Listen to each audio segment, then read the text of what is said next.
अस्सलाम वालेकुम व्यूअर्स, क्या हाल है, कैसे हैं? किसी और को देखे ना देखे भी हमारे रयान को देखें। Where is Rafe?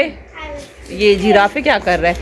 तो जी हम जो है ना थोड़े थोड़े आपको कंस्ट्रक्शन दिखा रहे थे कि आपको मैंने लास्ट टाइम दिखाया था कि घर के दरवाजे किधर है। मैं दिखाती हूँ उन्होंने क्या किया, सारे भर दिया, इतनी ही ऊंची जी। Two door. ओके चलें बैक कैमरा खोलते हैं और आपको दिखाते हैं। यार पहले तो मैं दुपट्टा कर लूँ। Where is my shawl? और उसके बाद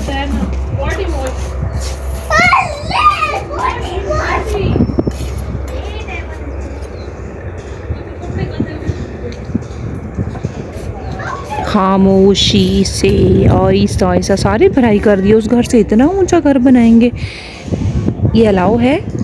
पता नहीं, ये साथ साथ बनेगा तो फिर समझ आएगी। मुझे तो काफ़ी ऊंचा लग रहा है यहाँ इस चीज़ को देख के ना, कि जो है ना काफ़ी ऊंचा इन्होंने बना दिया है। अब मेरे ख्याल से 4 दीवारी हो रही है। ये सारी इन्होंने भराई कर दिया। अब देखेंगे दरवाजे किधर है। अब तो दरवाजे इसलिए नहीं थी कि वो सारा इन्होंने भराई करनी थी, वो मोटर लगी हुई है।